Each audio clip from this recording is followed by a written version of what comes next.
Salut à tous, bienvenue sur cette première vidéo où on va voir un peu comment se connecter au portail d'Azure. Donc c'est relativement simple puisque pour vous connecter au portail Azure, vous avez juste aller dans Google et taper Azure portail. Vous voyez, vous avez eu raison de prendre cette formation, hein. Donc là, je fais portail Azure ici et puis je suis directement, je fais portail ici. Ce que je vous conseille, c'est d'utiliser vraiment le portail en mode anglais. C'est quand même beaucoup plus simple qu'en français, je vous le déconseille, hein.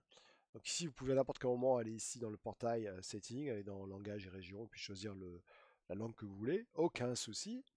Donc quand vous arrivez ici sur le portail, vous avez à gauche une liste de ressources, ici. Vous pouvez rechercher les ressources également ici.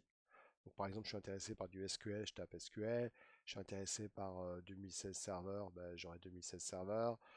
Ici, je suis intéressé par une web app, ben, je tape web app. Vous voyez, donc vous pouvez vraiment faire du recherche par ici. Sinon, la solution la plus simple, c'est d'aller ici dans les ressources. Donc là, vous avez vraiment les ressources les plus utilisées, hein, aujourd'hui. Vous pouvez aller dans Create a Resource. Et dans Create a Resource, vous avez la possibilité, évidemment, d'aller ici, de choisir, par exemple, je suis intéressé par du machine virtuelle, par du database, par du IoT, par du networking. Tout se fait ici. Ensuite, vous pouvez customiser entièrement un tableau de bord, hein, dans Dashboard. Dans Dashboard, vous pouvez très bien aller ici dans Edit et puis dire, ben, moi dans mon dashboard, j'ai besoin de changer par exemple l'emplacement de ça, je le mets ici. J'ai besoin d'ajouter par exemple ce genre de possibilités. Et quand j'ai fini, je fais Done.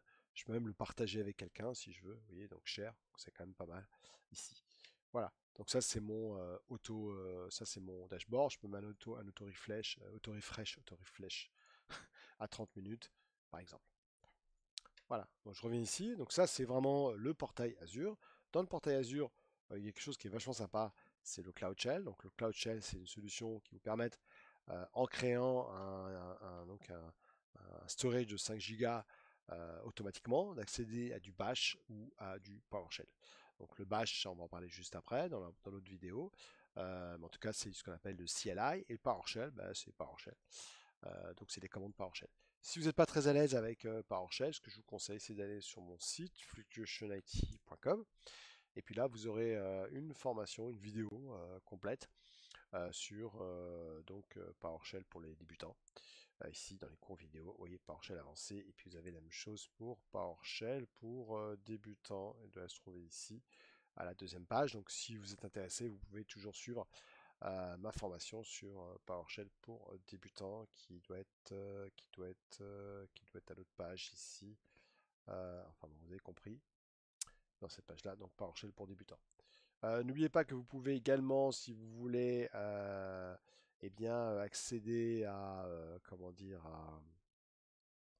à mes cours également en classe virtuelle où vous pouvez voir, ben, me voir directement avec d'autres stagiaires, pourquoi pas. Ok, donc ça c'était la première partie, le petit portail Azure. N'oubliez pas que c'est lié à votre compte Microsoft. Moi j'ai un compte Yahoo que j'ai lié à un compte Microsoft et ça m'a permis de pouvoir utiliser ce compte pour la formation. Par rapport à l'abonnement, moi j'ai un abonnement MSDN parce que je suis trainer Microsoft, donc MSDN plateforme ici, et il me reste donc sur les 95 francs suisses, il me reste 8,43 francs suisses, mais vous ça dépend de la monnaie que vous utilisez ici. Et si vous voulez tester évidemment le produit comme moi, il suffit d'avoir un compte Microsoft et il vous file 200 dollars que vous pouvez utiliser pendant les 30 premiers jours. Donc si vous utilisez que 50 dollars, ben, 150 dollars, ben, ça ne sert plus à rien. Mais par contre, en 12 mois, vous avez ça qui est gratuit. Donc, créer des machines virtuelles Linux, Windows, créer tout ça, des stockages. Donc, vous avez quand même pas mal de choses gratuites ici pour commencer à faire la même chose que moi pendant le lab. Ok, ben écoutez, on se retrouve sur la deuxième vidéo. On va parler plus de PowerShell et de CLI. Salut à tous, bye bye.